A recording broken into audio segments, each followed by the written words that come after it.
Hello students, so in this lecture we are going to talk about one more important topic, that is going to be the respiratory quotient, which is termed as RQ. Okay, it's an important topic. So I'll talk about RQ, that is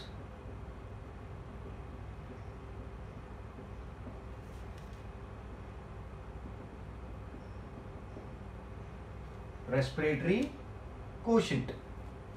Now what does RQ means? What does RQ stand for? So RQ is volume of CO2 released during the process of aerobic respiration. Volume of CO2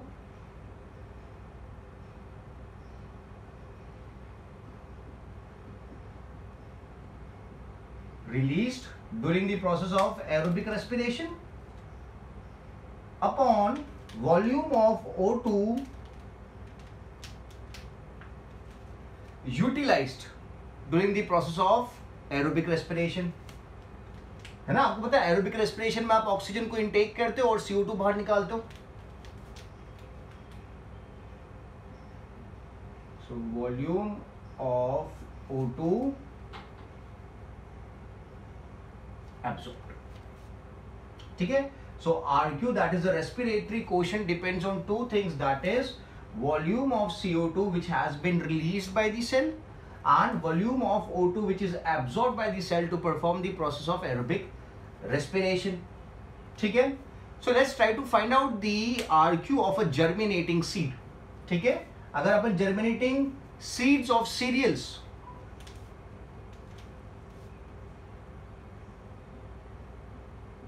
germinating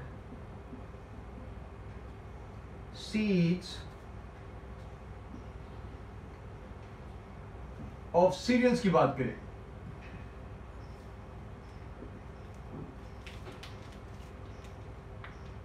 so let's talk about the carbs. तो आपने glucose का breakdown पढ़ रखा है कि glucose का जब breakdown होता है, so what do we have? We have C6H12O6 और ऑक्सीजन यूज किया जाता है. कितना ऑक्सीजन यूज किया जाता है? तो 6 molecules of oxygen are used. और जब ये 6 मॉलिक्यूल ऑफ ऑक्सीजन यूज में आते हैं तो क्या प्रोड्यूस होता है? तो इसके सामने प्रोड्यूस होता है 6 molecules of carbon dioxide and 6 molecules of water. ये 6 मॉलिक्यूल्स ऑफ वाटर कौन से? This our metabolic water. कौन से वाटर है? This our metabolic water. So this is the equation for the aerobic respiration of glucose. अब यहां पे अगर मैं इसकी RQ वैल्यू निकालना चाहता हूं इस रिएक्शन की, तो मेरे पास फॉर्मूला तो अवेलेबल है. The formula is volume of CO2 released upon volume of O2 absorbed. So CO2 released upon O2 consumed या फिर O2 एब्जॉर्ब्ड. ठीक है. तो यहां पे देखते हैं 6 O2 कंज्यूम किया है एंड 6 CO2 रिलीज किया, मतलब दोनों वैल्यू क्या सेम है, 6 6. सो 6 6 आ जाएगा.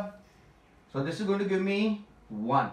This is going to give me 1. So the RQ value of carbohydrates और the sugars is going to be 1 because the amount of oxygen used and the CO2 released are same. ठीक है. Is this clear? Now if I talk about fats, अगर मैं fats की बात करता हूं, I hope this is clear. If we talk about fats,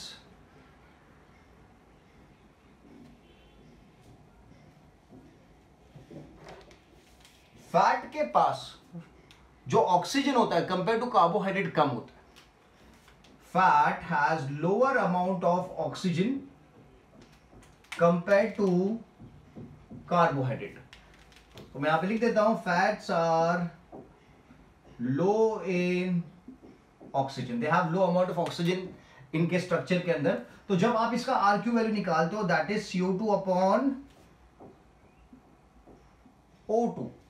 CO2 upon O2. तो जब जो कंपाउंड है अगर उसके अंदर ऑक्सीजन का अमाउंट कम है तो जो ऑक्सीजन वो यूज करेगा वो ऑक्सीजन का प्रोपोर्शन ज्यादा होगा. समझ में आ रहा है? Because the compound contains less amount of oxygen, so it would require more amount of oxygen. तो जो वॉल्यूम ऑफ ऑक्सीजन एब्जॉर्ब रहेगा वो क्या रहेगा? ज्यादा रहेगा, it's going to be higher.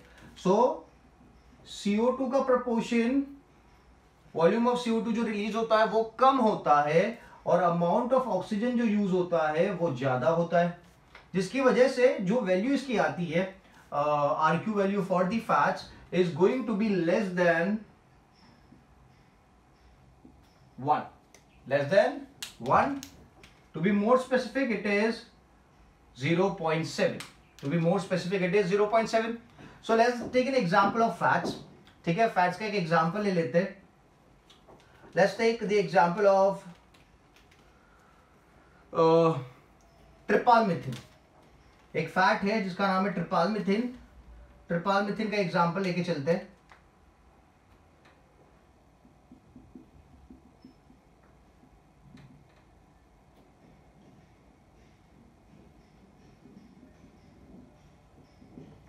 ठीक है, सो ट्रिपालमिथिन का फॉर्मूला लिख लेता हूं मैं.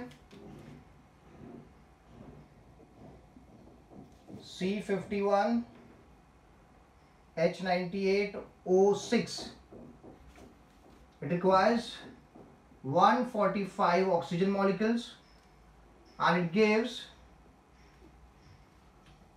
102 CO2 plus it gives 98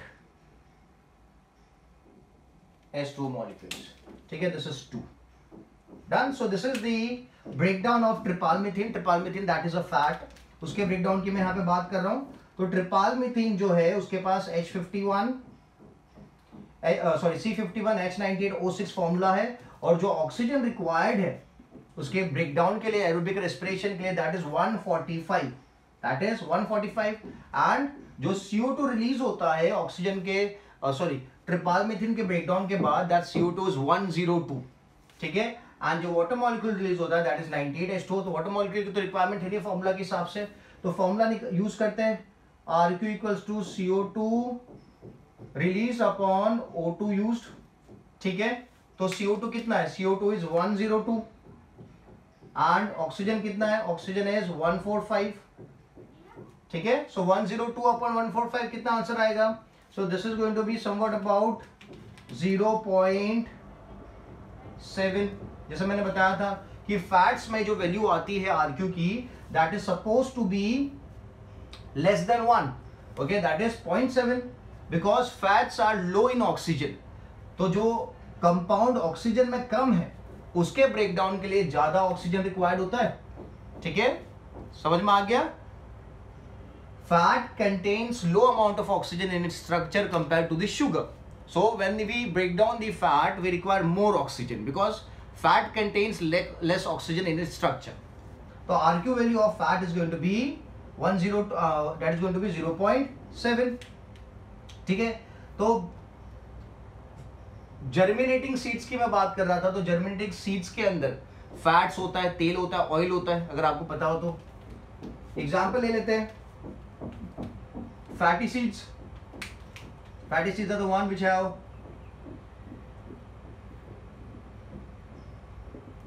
oils in them. The fatty seeds is going to be,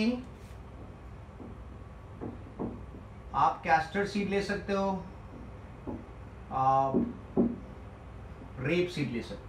ठीक है, so these are the examples of the fatty seeds. Clear है? So now let's talk about एक और चीज जो अपन कंज्यूम करते हैं, दैट इज प्रोटीन्स. प्रोटीन्स को भी कंज्यूम किया जाता है. तो प्रोटीन्स ले लेते हैं. डाइट के अंदर प्रोटीन्स भी काफी इंपॉर्टेंट रोल प्ले करता है. तो प्रोटीन्स जो है किसके अंदर देखने को मिलेंगे? Legumes.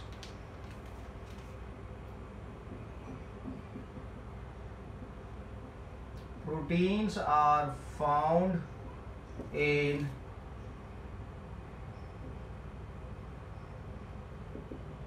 germinating seeds of legumes. Proteins are found in germinating seeds of legumes. तो जब भी RQ वैल्यू निकालेंगे तो प्रोटीन्स के अंदर भी ऑक्सीजन का प्रोपोर्शन कम होता है. उसके स्ट्रक्चर में protein is low in oxygen, मैं लिख देता हूं proteins are low in oxygen, है ना। तो अगर ऑक्सीजन कम है स्ट्रक्चर के अंदर तो ज्यादा ऑक्सीजन की रिक्वायरमेंट होगी टू ब्रेक इट डाउन, ठीक है। तो अगर मैं इसका आर क्यू निकालता हूं तो इसका आर क्यू जो है CO2 अपॉन O2 अगर देखें, so it is suppose to be less than 1। जैसे फैट के लिए अब मैंने बोला था it is suppose to be less than 1, ठीक है। और लेस देन 1 तो कितना होना चाहिए, तो इट इज बिटवीन 0.5 टू 0.9 की रेंज में आपको देखने को मिलेगा। It is suppose to be between the range of 0.5 to 0.9, ठीक है। फैट्स के लिए मैंने क्या बताया, मैंने बताया 0.7, प्रोटीन्स के लिए it is going to be 0.5 to 0.9। तो मैंने बोला proteins are low in oxygen, मतलब यहाँ पे मैं क्या एरो दिखाऊं, यहाँ पे मुझे एरो यहाँ ज्यादा दिखाना पड़ेगा, क्योंकि अगर स्ट्रक्चर में ऑक्सीजन कम है तो उसके ब्रेकडाउन के लिए ज्यादा ऑक्सीजन चाहिए, तो इसलिए मैं O2 की वैल्यू यहाँ पे ज्यादा दिखाऊंगा। आई am sorry,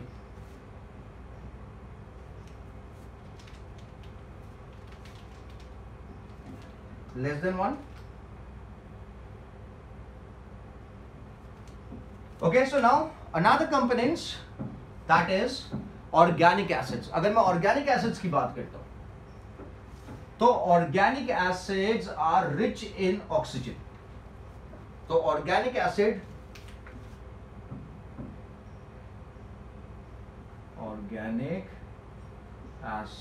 are rich in oxygen, ठीक है। They are rich in oxygen, मतलब यहां पे जो O2 का कंजप्शन होगा for aerobic respiration is going to be less, ठीक है। तो ये तो सिंपल सी बात आपको पता चल जानी चाहिए।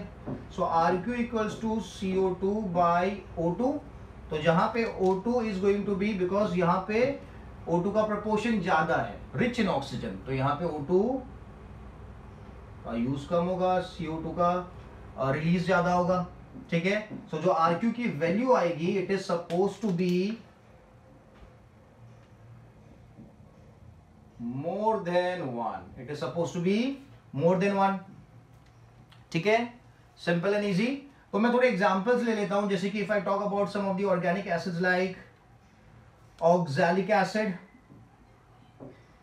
या फिर if you talk about malic acid, if I talk about succinic acid, ठीक है। अगर इनकी RQ वैल्यू चेक करें, so this is 4, this is 1.3 and this is 1.14, ठीक है। तो organic acid, I'm sorry, oxalic acid is 4, the RQ value is 4, malic acid का RQ value is 1.3 and succinic acid का RQ value is 1.14. Why? Because organic acids are rich in oxygen, और इनका जो RQ value होगा that is always going to be more than 1। तो आप देख रहे हो जितने भी वैल्यूज मैंने लिखी है that is more than 1, ठीक है। समझ में आ गया, सिंपल एंड इजी, डन।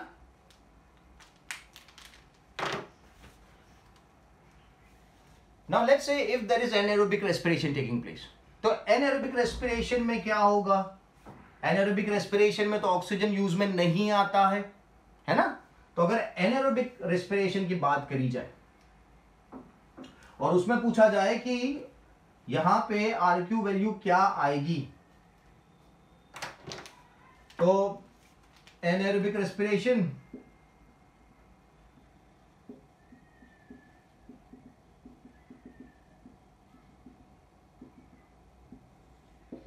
ठीक है।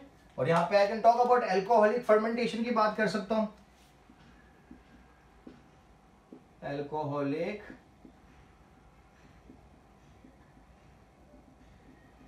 फर्मेंटेशन, ठीक है। सो एल्कोहलिक फर्मेंटेशन का अगर एग्जांपल लेके यहां पे चलता हूं मैं, तो ग्लूकोज का जब ब्रेक डाउन करेंगे अपन in absence of oxygen, because I am talking about anaerobic respiration, so what do we get C6H12O6, that is glucose. इसका जब ब्रेक डाउन किया जाएगा in absence of oxygen, we get ethyl alcohol C2H5OH and carbon dioxide, carbon dioxide मिलेगा और क्या मिलेगा, ethyl alcohol मिलेगा। सो इसका RQ अगर निकाले So the RQ is supposed to be CO2 upon O2.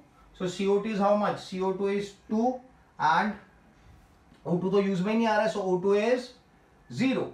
So this is going to be what? Infinite. This is going to be infinite. तो जब भी आप एनारोबिक रेस्पिरेशन करेंगे तो anaerobic respiration that is alcoholic fermentation की अगर आप बात करते हो जहां पे ऑक्सीजन यूज में नहीं आता है तो उसकी जो आरक्यू वैल्यू रहेगी that is going to be infinite. Okay, simple and easy. Done. Now let's talk about, आपने केम प्लांट्स पढ़ा था है ना, xerophytic plants, CAM plants. So CAM plants में क्या हालत है? अगर केम प्लांट्स के बारे में बात करेंगे तो केम प्लांट्स में क्या कंडीशन है? तो आई होप आपने केम प्लांट्स वाला टॉपिक फोटोसिंथेसिस में पढ़ा है. So CAM plants are actually succulents.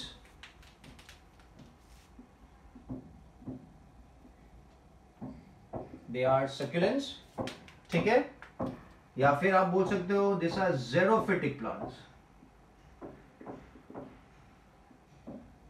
This are xerophytic plants.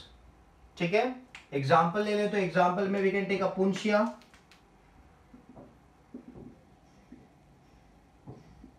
Example is opuntia ले सकते हैं या फिर we can also take the Bryophyllum.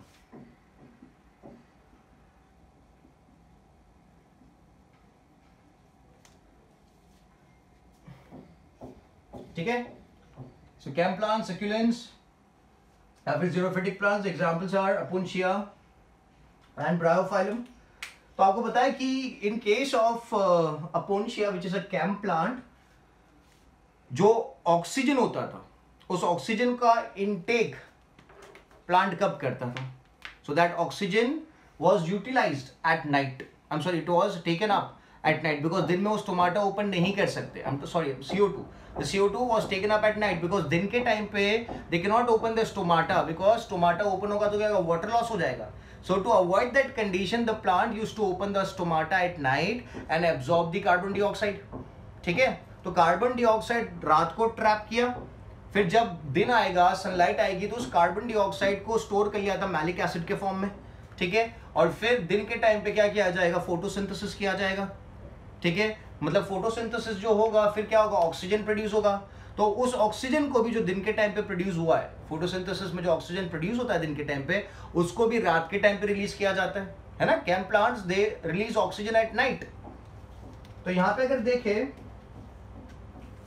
So C6H12O6 plus oxygen molecule, तो यहाँ पे ऑक्सीजन मॉलिक्यूल लेके 3O2 यूज किया जाएगा. तो अब क्या होगा?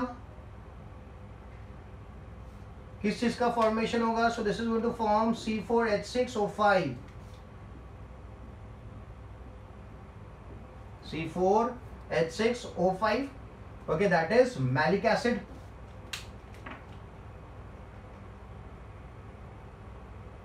मैलिक एसिड के फॉर्म में स्टोर रहेगा और क्या बनेगा? दूसरी जो चीज मिलेगी that is water. That is water. ठीक है, तो ये जो मैलिक एसिड बना है ये कहां पे स्टोर होता है प्लांट के अंदर? तो ये स्टोर होता है stored in vacuole. It is stored in the vacuole.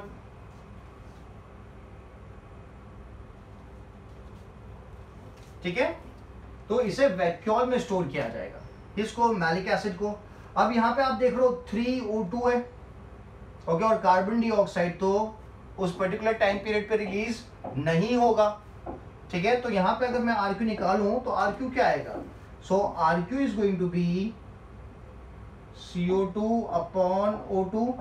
So CO2 तो यहाँ पे अवेलेबल है नहीं, यहाँ पे O2 अवेलेबल है, तो मैं यहाँ पे कर देता हूं 0/3 and 0/3 is going to give me what? This is going to give me 0. So the RQ value for the chem plants or the succulents or the xerophytic plants is going to be 0. It is going to be 0. ठीक है, simple and easy. Done. तो आपने देख लिया RQ in the chem plants, in the aerobic respiration and in the anaerobic respiration. So now we'll talk about the RQ value in the maturing seeds. एक तो germinating seeds थे, अभी मैं बात करूंगा जो seeds mature हो चुकी है.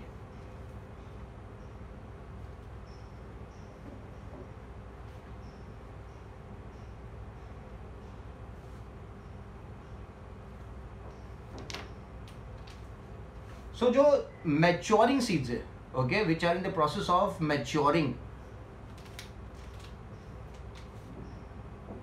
Let's talk about the maturing fatty seeds. ठीक है? The ones which are in the process of being matured. ठीक है? तो जो maturing fatty seeds है, उनके पास they have a huge amount of sugar. They are rich in sugar. Rich in sugar. Sugar क्या होता है? Sugar कार्बोहाइड्रेट है. ठीक है, तो मैं यहाँ पे rich in कार्बोहाइड्रेट लिख देता हूँ. They are rich in carbohydrate. They have huge amount of carbohydrate. Carbohydrate की बात करते हैं तो कार्बोहाइड्रेट के अंदर तो ऑक्सीजन का प्रोपोर्शन क्या होता है?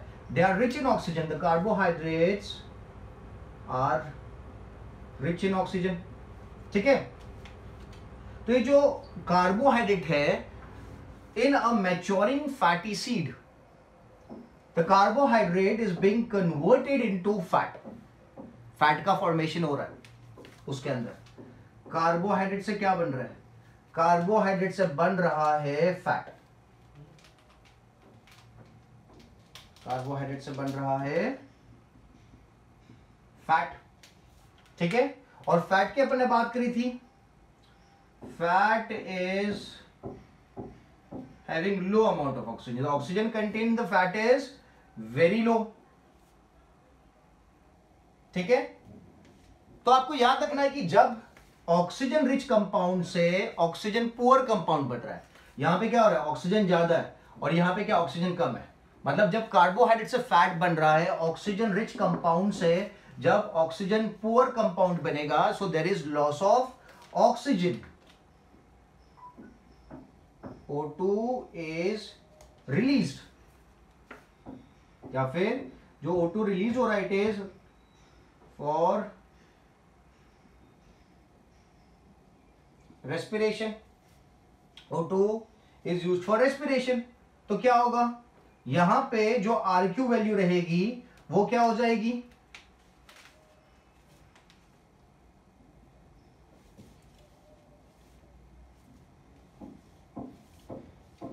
The RQ value CO2 by O2 अगर आप देखो तो CO2 का प्रोपोर्शन क्या है? यहां पे O2 is used for respiration. ठीक है, तो CO2 is more and O2 is less. तो याली कंडीशन जब आती है कि यार CO2 ज्यादा है रिक्वायर्ड और O2 कम रिक्वायर्ड है, तो RQ वैल्यू क्या होती है? तो RQ वैल्यू होती है मोर than 1. The RQ value is more than 1. ठीक है, समझ में आ गया? ऑक्सीजन का प्रोपोर्शन कम रहेगा, ऑक्सीजन कम यूज में आएगा because it is an oxygen rich compound. But जब आप बात करते हो जर्मिनेटिंग फैटी सीड के बारे में, ये कौन सा सीड था? ये मैच्योरिंग था कि सीड मैच्योर हो रहा है. If I talk about germinating fatty seed, we talk about germinating fatty seed. तो उस केस में क्या है? जो सीड जर्मिनेट हो रहा है उसके पास फैट का प्रोपोर्शन जो है वो ज्यादा है. जो सीड मैच्योर हो रहा था उसके पास कार्बोहाइड्रेट का प्रोपोर्शन ज्यादा था. ओके, और वो फैट बना रहा था. अभी जो सीड जर्मिनेट हो रहा है उसके पास फैट का प्रोपोर्शन ज्यादा है. तो फैट के बारे में तो आपको पता है कि फैट के पास ऑक्सीजन क्या होता है? कम होता है. ठीक है, तो ऑक्सीजन अगर कम है, अगर ऑक्सीजन कम है दैट मीन्स यहां पे मुझे लिखना पड़ेगा हाई और यहां पे लो लिखना पड़ेगा. बिकॉज अगर स्ट्रक्चर के अंदर ऑक्सीजन कम है तो ज्यादा O2 यूज करना पड़ेगा उसके ब्रेकडाउन के लिए. तो RQ वैल्यू क्या आएगी? the RQ value is going to be less than 1. ठीक है, the RQ value is going to be less than 1. समझ में आ गया? तो देखो यहाँ पे दो चीजें, एक तो मैच्योरिंग सीड है, वन इज मैच्योरिंग सीड. तो मैच्योरिंग सीड में किसका प्रोपोर्शन ज्यादा है? मैच्योरिंग सीड में कार्बोहाइड्रेट्स का प्रोपोर्शन ज्यादा होता है और कार्बोहाइड्रेट के अंदर ऑक्सीजन का प्रोपोर्शन ज्यादा होता है. इसलिए आप देखो यहाँ पे मैंने O2 में एरो नीचे दिखाया, मतलब low amount of oxygen is absorbed because carbohydrates are rich in oxygen. तो जो वैल्यू आती है RQ की in a maturing seed, that is greater than 1. But यही सेम चीज if I talk about the germinating seed, तो germinating seed के अंदर क्या होता है? फैट का प्रोपोर्शन ज्यादा होता है और फैट के अंदर ऑक्सीजन कम अमाउंट में होता है. तो जब आप फैट का ब्रेक डाउन करोगे तो ऑक्सीजन आपको ज्यादा एब्जॉर्ब करना पड़ेगा, इसलिए मैंने एरो ज्यादा दिखा रखा है. So RQ value is CO2 upon O2, that is going to be less than 1. ठीक है, ठीक है.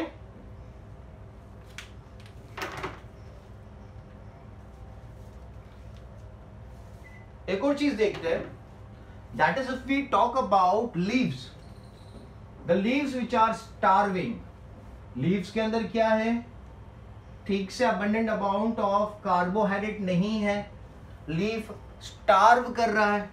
तो उस केस में क्या होगा? ठीक है, तो मैं आपको पहले बताता हूं, अपनी बॉडी में या कोई भी ऑर्गेनिज्म है, जो पहला रेस्पिरेटरी सबस्ट्रेट यूज में आता है to take out energy is carb. Carbohydrates को यूज किया जाता है, आपकी बॉडी में स्टोर्ड कार्बोहाइड्रेट्स को यूज किया जाएगा. फिर अगर कार्बोहाइड्रेट्स अवेलेबल नहीं है तो आपकी बॉडी क्या यूज करेगी? फैट को यूज करेगी, फैट से एनर्जी निकालेगी. और अगर फैट भी अवेलेबल नहीं है तो लास्ट में आपकी बॉडी प्रोटीन से एनर्जी निकालने की कोशिश करेगी. ठीक है, in every cell first respiratory substrate is going to be carbohydrate. मतलब आप जो रोटी है, चावल है, सब खा रहे हो, that is rich in carbohydrate. ठीक है, तो आपकी बॉडी उसमें से एनर्जी निकालेगी. अगर आप रोटी चावल ये नहीं खा रहे हो तो क्या होगा? आपकी बॉडी जो फैट है, स्टोर्ड फैट आपकी बॉडी में, उसमें से एनर्जी निकालेगी. और अगर फैट भी अवेलेबल नहीं है तो आपकी बॉडी क्या करेगी? प्रोटीन्स में से एनर्जी निकालेगी. ठीक है, तो फर्स्ट इसको यूज किया जाता है, अगर ये अवेलेबल नहीं है तो इसको यूज किया जाएगा, और अगर ये अवेलेबल नहीं है तो इसको यूज किया जाएगा. ठीक है, तो मैंने क्या बोला? Starving leaves. This is very important question. Starving leaf की अगर आप बात करो, मतलब स्टार्व कर रहा है तो उसके पास क्या नहीं है? उसके पास कार्बोहाइड्रेट भी नहीं है, फैट भी नहीं है, बचा क्या? सिर्फ प्रोटीन. लास्ट चीज बची होगी. कार्बोहाइड्रेट भी खत्म हो चुका है लीफ के पास, फैट भी खत्म हो चुका है, सिर्फ बचा क्या है? प्रोटीन. तो प्रोटीन का मैंने आपको बताया था, proteins are low in oxygen.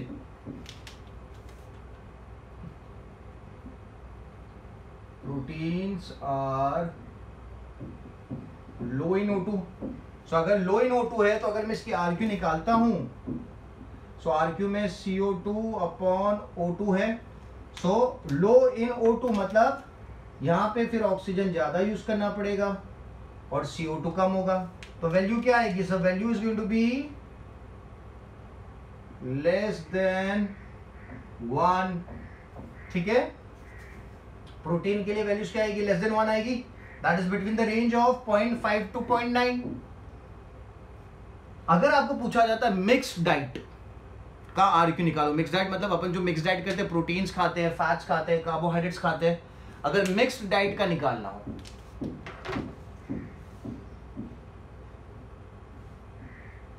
if the RQ for the mixed diet has to be found, तो मिक्स्ड डाइट में लेट्स से आप कार्बोहाइड्रेट्स और फैट की बात कर लेंगे पहले, क्योंकि पहले तो इनका ही ब्रेक डाउन होगा. अगर मिक्स डाइट की अपन बात करें, सो मिक्स डाइट में क्या कंज्यूम किया जाएगा? कार्बोहाइड्रेट्स एंड फैट्स कंज्यूम करते हैं. ठीक है, तो कार्बोहाइड्रेट्स की अगर आप बात करते हो तो इसकी रेस्पिरेटरी वॉल्यूम क्या थी? सॉरी, रेस्पिरेटरी वॉल्यूम नहीं, ओके, इसका RQ वैल्यू क्या था? 1 था. और फैट्स का RQ वैल्यू क्या था? तो फैट्स का RQ वैल्यू होता है 0.7. ठीक है, तो अगर RQ निकाले, दोनों का मिलके RQ का निकाले, so that is going to be 1 plus 0.7 upon 2, that is going to give me 0.85. ठीक है, तो RQ for mixed diet is 0.85, कितना है 0.85, ठीक है। So this was all about the RQ, that is the respiratory quotient, which is volume of CO2 released upon volume of O2 absorbed during the process of aerobic respiration, ठीक है। अब मैं एक छोटा सा टॉपिक लेता हूं, that is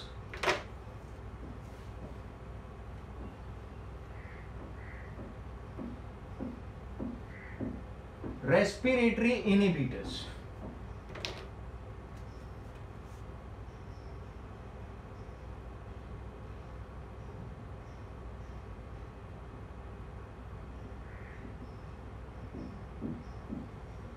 मतलब वो चीज है जो रेस्पिरेशन को इनहिबिट करेगी, रेस्पिरेशन को रोकेगी, ठीक है।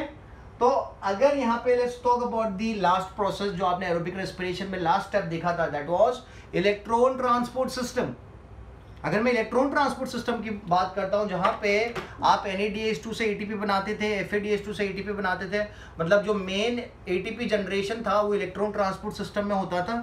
और इलेक्ट्रॉन ट्रांसपोर्ट सिस्टम कहां पे देखने को मिलता था? It was taking place in the inner membrane of mitochondria, ठीक है। It was taking place in the inner membrane of mitochondria. So let's say this is the outer membrane, ये बीच की मेम्ब्रेन है और ये इनर मेम्ब्रेन है। ये structure आपने बना रखा है पहले, तो मैं ज्यादा डिटेलिंग नहीं करूंगा।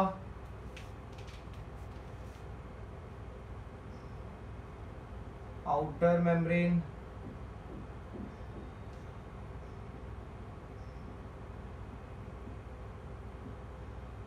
इनर मेम्ब्रेन, दोनों के बीच का membrane. This is the cytoplasm और ये अंदर की तरफ क्या होगा? This is going to be the mitochondrial matrix.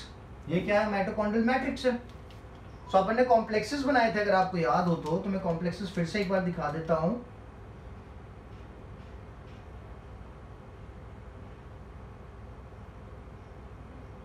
So this was one of the complex, ठीक है। Then there was one complex which was on the inner membrane, में अंदर की तरफ था एक complex,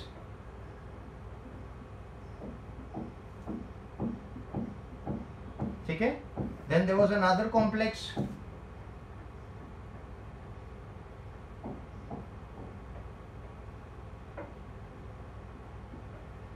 then there was another complex, complex 4, यहाँ पे वाटर मॉलिक्यूल का फॉर्मेशन होता था।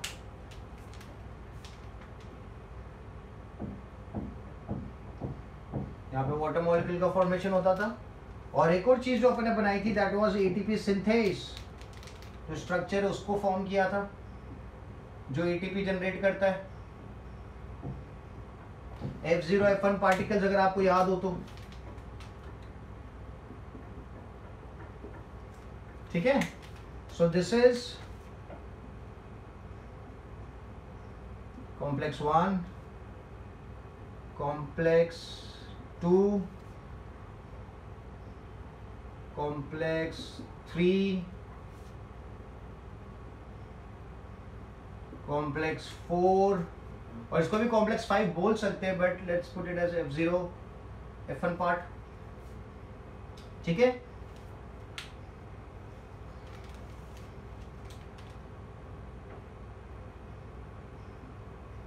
अब आपको पता है कि यहाँ पे इलेक्ट्रॉन ट्रांसपोर्ट किया जाता था कॉम्प्लेक्स 1 से कॉम्प्लेक्स 3 के पास, 3 से 4 के पास, फिर यहाँ पे वाटर का फॉर्मेशन होता था। यहाँ पे चलो दिखा देते हैं अपन वाटर का फॉर्मेशन भी। Half molecule of O2 bind करता था किसके साथ? 2H के साथ, और यहाँ पे बनता था H2O, ठीक है। ये चीज़ बनती थी। और फिर यहाँ पे क्या बनते थे? यहाँ पे ATP का जनरेशन होता था, यहाँ पे ATP का जनरेशन होता था।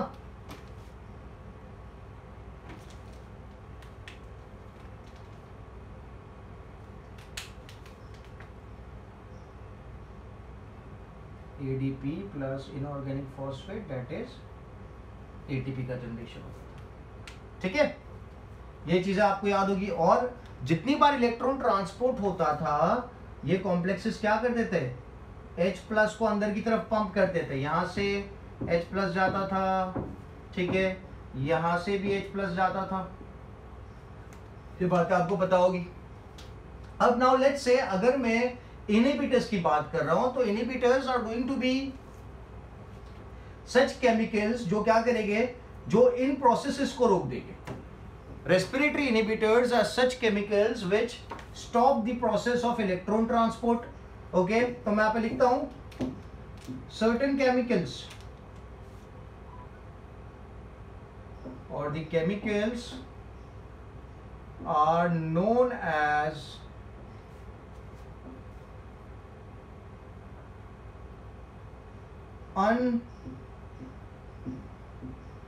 uncoupling agents. Chemicals are known as uncoupling agents कहा जाता है उन्हें, ठीक है। किनको, जो केमिकल्स क्या करेंगे, प्रोसेस को रोक देंगे।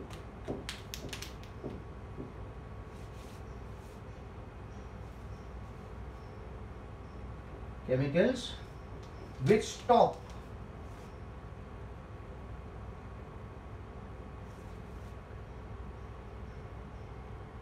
electron transport are known as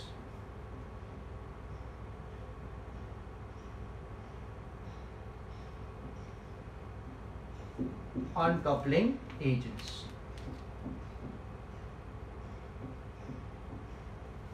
ठीक है।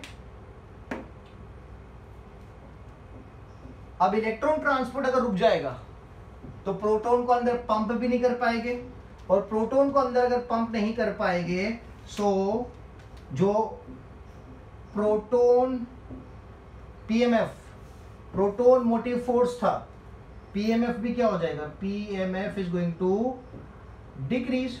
और अगर पीएमएफ डिक्रीज हो जाएगा तो एटीपी का फॉर्मेशन नहीं हो पाएगा, है ना, एटीपी का फॉर्मेशन नहीं हो पाएगा। ठीक है, तो आप एग्जांपल में we can also take dinitrophenol, भी एक ऐसा केमिकल है जो क्या कर सकता है, इस प्रोसेस को इनहिबिट करता है। तो मैं नाम लिखता हूं इधर, di nitrophenol. It's a respiratory inhibitor, ठीक है, डाई नाइट्रोफिनॉल। एंड एक और एग्जांपल ले सकते हैं, ammonia. One more example is ammonia, dinitrophenol and ammonia are also the respiratory inhibitors या फिर अनकपलिंग एजेंट्स है। क्या है, अनकपलिंग एजेंट्स है। अभी मैं अगर एग्जैक्ट हर एक कॉम्प्लेक्स के साथ एक अनकपलिंग एजेंट की बात करूं, तो जो कॉम्प्लेक्स 1 है, जो कॉम्प्लेक्स 1 को इनहिबिट करता है, उसका नाम है रेटेनॉन। क्या नाम है, rotenone. It is a uncoupling agent for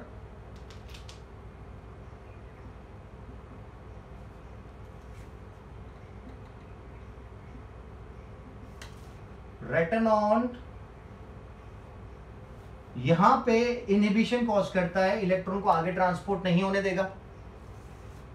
complex 2 के साथ जो अनकपलिंग एजेंट या केमिकल एसोसिएटेड है, जो इसके इलेक्ट्रॉन ट्रांसपोर्ट को रोकेगा, उसका नाम है malonate. The name is malonate. क्या नाम है, मेलोनेट। ठीक है, कॉम्प्लेक्स 3 के साथ जो रेस्पिरेटरी इनहिबिटर या फिर अनकपलिंग एजेंट एसोसिएटेड है, that is antimycin. That is एंटीमाइसिन।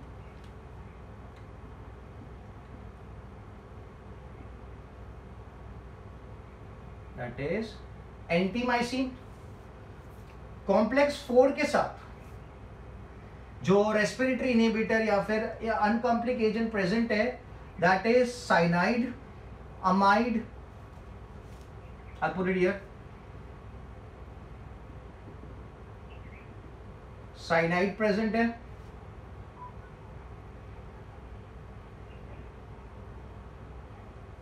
ठीक है, H2S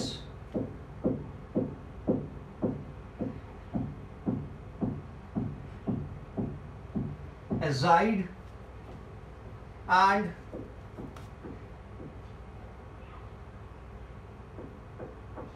carbon monoxide and carbon monoxide.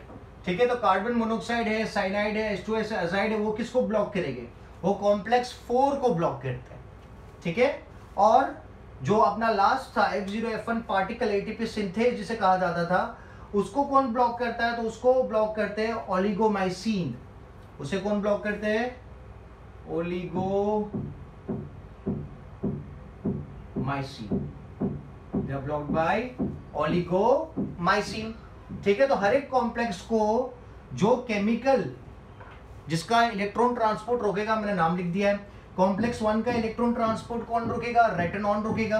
Complex 2 का इलेक्ट्रॉन ट्रांसपोर्ट कौन रोकेगा? तो मैलोनेट रोकेगा। कॉम्प्लेक्स 3 का इलेक्ट्रॉन ट्रांसपोर्ट कौन रोकेगा? तो एंटीमाइसिन रोकेगा। कॉम्प्लेक्स 4 का इलेक्ट्रॉन ट्रांसपोर्ट कौन रोकेगा?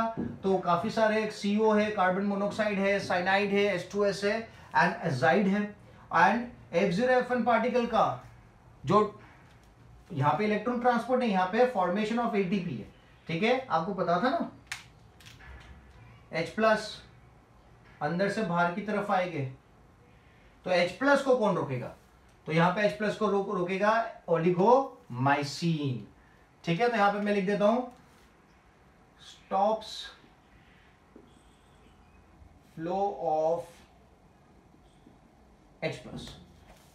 ठीक है, तो जब इलेक्ट्रॉन ट्रांसपोर्ट हो ही नहीं पाएगा, when electron transport is not possible, तो H+ को अंदर पंप नहीं कर पाएंगे, और H+ को अगर अंदर पंप नहीं कर पाएंगे तो प्रोटॉन मोटिव फोर्स नहीं जनरेट होगा, H+ का प्रपोर्शन यहां पे नहीं बढ़ पाएगा, और जब H+ का प्रपोर्शन बढ़ ही नहीं पाएगा तो H+ अपने हायर अमाउंट से लोअर अमाउंट की तरफ नहीं जा पाएंगे और ATP का फॉर्मेशन नहीं हो पाएगा। मतलब जो पूरा प्रोसेस था ATP जनरेशन का, वो क्या हो जाएगा? वो खत्म हो जाएगा। मतलब आपकी बॉडी में ATP का प्रोडक्शन नहीं होगा, और जिसकी वजह से आपके सेल्स फिर मेटाबॉलिक एक्टिविटी परफॉर्म नहीं कर पाएंगे, and at the end there is death, है ना? सेल्स की डेथ हो जाएगी, मतलब जो ऑर्गेनिज्म है उसकी डेथ हो जाएगी। ठीक है, तो अगर आप यहाँ पे एक बात करो, जैसे साइनाइड आपने सुना होगा, साइनाइड को कहा जाता है इट्स वेरी वेरी टॉक्सिक। अगर आप साइनाइड को बॉडी के अंदर ले लेते हो, कंज्यूम कर लेते हो एक ड्रॉप भी, तो क्या होगा? ऑन द स्पॉट आपकी डेथ हो जाती है, क्योंकि साइनाइड क्या करता है? अभी आपको पता चल गया, साइनाइड कॉम्प्लेक्स 4 को ब्लॉक कर देता है। मतलब कॉम्प्लेक्स 4 को ब्लॉक कर दिया, मतलब यहां तक अगर H+ अंदर आ भी गए थे, बट यहां पे जब तक वाटर का फॉर्मेशन नहीं होगा तो ये वाला स्टेप परफॉर्म नहीं हो सकता है, मतलब ATP जनरेशन आपका 0 हो जाएगा। कार्बन मोनोक्साइड का भी आपने सुना होगा कि कार्बन मोनोक्साइड अगर आप ब्रीथ कर लेते हो तो carbon monoxide is very very dangerous for your body. ठीक है, कार्बन मोनोक्साइड किस चीज को ब्लॉक करेगा? इस प्लेस को ब्लॉक करेगा, कॉम्प्लेक्स 4 को। अगर कहीं पे आग लग जाती है और अगर आप वाली जगह पे फंस जाते हो, तो जो जहां पे आग लगी है that place is rich in carbon monoxide, वहां पे काफी ज्यादा कार्बन मोनोक्साइड अवेलेबल होगा।